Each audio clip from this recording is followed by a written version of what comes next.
सत्य घटना पर आधारित प्रख्यात हिंदी साहित्यिक डॉक्टर वृंदावन लाल वर्मा की कहानी विराटा की पद्मिनी भाग 20। नरपति और कुंजर शायद जल्दी सो गए होंगे, परंतु उन दोनों युवतियों के देर तक नींद नहीं आई।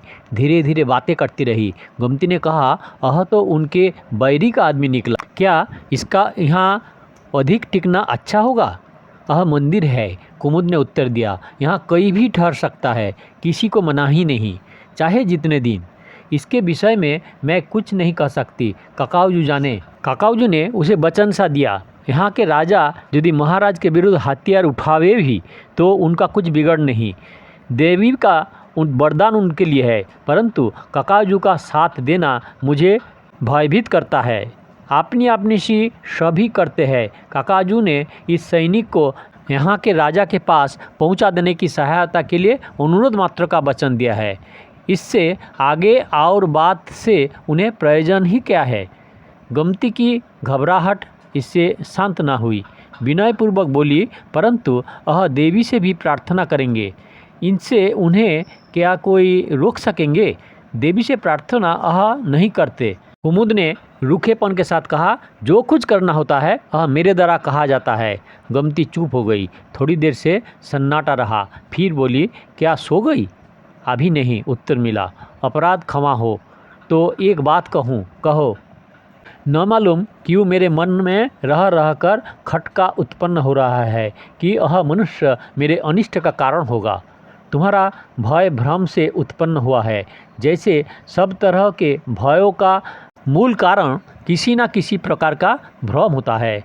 तो आप एक बार फिर कह दें कि महाराज का इस व्यक्ति के द्वारा कोई अनिष्ट न होगा। उस दिन सब कुछ कह दिया था, अब और कुछ नहीं कहूँगी। सवेरे कुंजर सिंह नरपति के साथ विराटा के राजा सफदल सिंह के पास गया।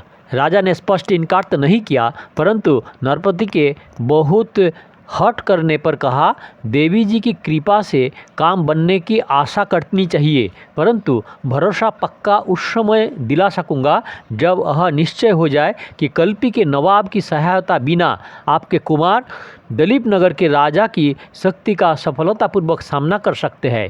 यदि दिल्ली का पासा लौट गया और कल्पी की नवाबी खत्म हो गई तो मुझे आपके राजा का साथ देने में बिल्कुल संकोच न होगी। अथवा यदि आप लोग किसी तरह कल्पी के नवाब को अपने पक्ष में कर लें तो कदाचित मुझे अपना सिर खपाने में ऊंच नीच का विचार न करना पड़ेगा।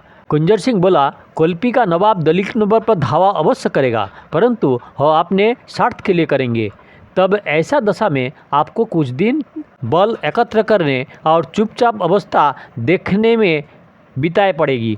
अनुकूल स्थिति होने पर हम और आप दोनों मिलजुल कर काम कर सकते हैं। नरपति बोला, हाँ ठीक है, जरा देश काल के परख कर काम करने में भी लाभ है। फिर दुर्गा सहायता करेगी। आप तब तक रहेंगे कहाँ, कुछ निश्चय नहीं। कुंजर ने सोचकर कहा, चाहे कुमार कुंजर सिंह के पास चला जाऊं, चाहे इधर उधर सैन्य संग्रह के लिए दौड़ धूप करता फिरे, आजकल हम लोगों के ठहर का कुछ ठिकाना नहीं। नरपति ने आग्रहपूर्वक कहा, तो आप हमारे राजा के यहाँ ठहर जाए। और जरा निहोरे के साथ सफदल सिंह को और देखने लगा। सफदल ने पूछा, आपका नाम? बिना किसी हिचकिचाहट के कुंजर ने उत्तर दिया, अतबल सिंह। सफदल ने कहा, आप यहाँ ठहर सकते हैं यदि आपकी इच्छा हो तो, परंतु आपको रहना इस तरह पड़ेगा कि आपका पता किसी को न चले, अर्थात जब तक आपका अभिप्राय सिद्ध ना हो जाए। कुंजर बोला, जरा मुश्किल है। ऐसा स्थान कहाँ है जहाँ मैं बिना टोका टाकी के बना रहूं, स्वेच्छापूर्वक जब चाहे जहाँ आ जा सकूं, ऐसा स्थान है। नरपति ने बात काट कर कहा, ऐसा स्थान देवी का मंदिर है। एक तरफ कहीं जब तक चाहो तब तक पड़े रहो। तैरना जानते हो? हाँ, कुंजर ने उत्तर दिया। तब नरपति बोला, डोंगी की सहायता बिना भी स्वेच्छापूर्वक चाहे जहाँ आ जा सकते हैं। परंतु सफदल सिंह ने जरा जल्दी से कहा, डोंगी मिलने में अधिक अड़चन ना हुआ करेंगे। हाँ, किसी समय उसका प्रबंध ना हो सके तो आप यो भी तैर कर पार कर जा सकते हैं। इस और की धार भी छोटी सी ही है, मंदिर में आने जाने वाले लोग आपकी रोक टोक भी ना करेगी। एक धीमी अस्पष्ट आह भरकर कुंजर बोला, देखो कब तक वहाँ इस तरह टिका रहना पड़ेगा। फिर तुरंत भाव बदलकर उसने कहा, सैन्य संग्रह शीघ्र हो जाएगा और देवी जी की कृपा होगी तो बहुत शीघ्र सफलता भी प्राप्त हो जाएगी। गोमती को मालूम हो गया कि दांगी राजा ने सहायता प्रदान का पक्का वचन ना भी देकर अपने को कुंजर सिंह का सेनापति बतलाने वाले व्यक्ति को आश्रय दान दिया है। गोमती को अखरा, यद्यपि वह स्वयं दूसरे के आश्रित थी, परंतु अपने को धीरे धीरे दलीप नगर की रानी समझने लगी थी और राजा देवी सिंह के इस प्रकार के शत्रुओं के प्रति उसके भी घृणा उत्पन्न हो गई थी।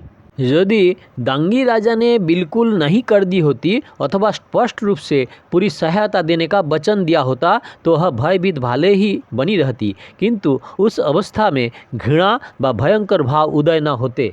सफदर सिंह ने वहाँ से लौट आने पर गोमती की इच्छा कुंजर को दो खोटी बातें सुनाने की हुई, परंतु मन में उसमें यथेष्ट रूप से निश्चिंत और परिमित न कर पाया। नरपत सिंह साफ तौर पर उसे देवी सिंह के द्रोही व पक्षपाती जान पड़ता था। कुमुद देवी का अवतार व देवी का अद्वितीय पुजारी होने पर भी लड़की तो नरपति की थी। गोमती को दोष हुआ, कष्ट हुआ, परंतु उसने नरपति के उस अनधिकार कृत्य पर उत्पन्न हुए अपने उदंड दोष को कुमुद के सामने प्रकट न करने का निश्चय कर लिया। भीतर ही भीतर असंतोष और ग्लानि बढ़ने लगी और किसी सुपात्र के सम्मुख प्रकट न कर पाने की निषेध और बंधन के कारण हृदय जलने लगा। इसी समय उस मंदिर में एक व्यक्ति और आया। गोमती को उसके पुष्ट भरे हुए चेहरे पर सतर्कता के चिन्ह मालूम पड़े, परंतु इससे अधिक वह उस समय और कुछ न देख सकी, क्योंकि उसने जरा आंख बढ़ाकर गोमती को और देखा था। वह व्यक्ति रामदयाल था। रामदयाल ने बहुत थोड़ी देर के लिए कुमुद को पार्लर में देखा था। गोमती को उसने देखा था, इसीलिए पहले उसकी धारणा हुई कि यही पुजारीन कुमुद है। गोमती भी सौंदर्यपूर्ण युवती थी। रामदयाल को उसके नेत्र अवश्य बहुत मादक जान पड़े। जरा सिर झुकाकर गोमती से नीचे आंखें किए हुए ही बोला, दूर से दर्शन करने आया हूँ। कहाँ से? गोमती ने बिना कुछ सोचे समझे पूछा। दलीप नगर से, तुरंत उत्तर मिला। गोमती के मन में कुछ और पूछने की प्रश्न इच्छा हुई, परंतु उसने एक और कुमुद को देखा। संकोच हुआ। दूसरी ओर जाने लगी। सोचा यह आदमी शीघ्र वहाँ से नहीं जाएगा। यदि यह कुंजर सिंह के पक्ष का या राजा के किसी बैरी का आदमी नहीं है तो अवश्य इससे पता चलेगा। रामदयाल ने कुमुद को न देखा था। गोमती को हाथ में संकेत से रोकता हुआ सा बोला, मैं दूर से दर्शन करने आया हूँ, क्या इस समय दर्शन हो जाएगी? मैं पूछ कर बतलाते हूँ, गोमती ने उत्तर दिया। रामदयाल ने प्रश्न किया, किसे? गोमती बोली, यदि तुम्हें इस समय दर्शन ना हो तो सवेरे तो हो ही जाएंगे। उसने कहा, मैं तो दर्शन के लिए 4 दिन तक पड़ा रह सकता हूँ। आप? बड़ी नम्रता और विनय का नाट्य करता हुआ रामदयाल रुक गया। क्या कहना चाहते हो, कहो? गोमती ने वार्तालाप करने की इच्छा से पूछा। आप ही तो इस भूले भटके और भवसागर के कष्ट पीड़ितों को बात को दूर तक पहुंचाती है। आपको किससे पूछना पड़ेगा? गोमती ने कहा, मैं यह नहीं हूँ। रामदयाल ने सिर जरा ऊंचा करके पूछा, तब यह कहाँ है? आप कौन है? वह वहीं पर है और मैं दलीप नगर के। कि आगे गोमती से कुछ कहते न बन पड़ा। मुख पर लज्जा का रंग दौड़ रहा। द्रुत गति से वह जहाँ कुमुद थी वहाँ चली गई। रामदयाल उस ओर देखने लगा। कुमुद कोठरी से निकालकर 1-2 कदम आंगन में आई। पीछे पीछे गोमती थी। कुमुद के दिव्य सौंदर्य की एक झलक रामदयाल ने पार्लर में देखी थी। यद्यपि उसके स्मृति पटल पर उस सौंदर्य के यथार्थ रूप की रेखाएं अंकित न थी, परंतु वह धुंधला स्मरण था कि चित्र सौंदर्य है। देखते ही पार्लर का स्मरण जाग पड़ा और उसने समझ लिया कि जिस युवती से पहले संभाषण हुआ था वह कुमुद नहीं है। तब वह कौन थी? रामदयाल ने मन ही में एक प्रश्न उठा, परंतु उस समय इसकी विवेचना के लिए रामदयाल को आवश्यकता प्रतीत नहीं हुई। वह कुछ स्त्रियों के स्वभाव से परिचित था। उसने सोचा थोड़ी देर में उसका परिचय भी मिल जाएगी। कुमुद से विनयपूर्वक कहा, दूर से आया हूँ, क्या इस समय दर्शन हो जाएगी? यदि ना हो सके तो सवेरे तक के लिए ठहर जाऊंगा और फिर कदाचित एक अनुष्ठान के लिए कोई रोज ठहरना पड़ेगा। कुमुद बोली, दर्शन इस समय भी हो सकती है, परंतु यदि तुम सवेरे तक के लिए ठहर सकते हो तो प्रातःकाल का समय सबसे अच्छा है। बहुत अच्छा, रामदयाल ने कहा, मैं तब यहीं कहीं का किसी पेड़ के नीचे ठहर जाऊंगा। उसने अंतिम बात को प्रस्ताव के रूप में कहा। हमारी कोई हानि नहीं। कुमुद बोली, चाहे जहाँ ठहर जाओ, मंदिर में तुम कौन हो? उसने उत्तर दिया, मैं दलीप नगर का रहने वाला हूँ। महलों से मेरा संबंध रहा है। तीर्थ यात्रा और एक विशेष अनुष्ठान के लिए यहाँ आया हूँ। गोमती ने कुमुद के कान में पीछे से कुछ कहा। उस पर विशेष ध्यान न देकर कुमुद बोली, मंदिर में तो कोई खास स्थान ठहरने के लिए है ही नहीं। दालान खाली है, चाहो तो उसमें पड़ रहना।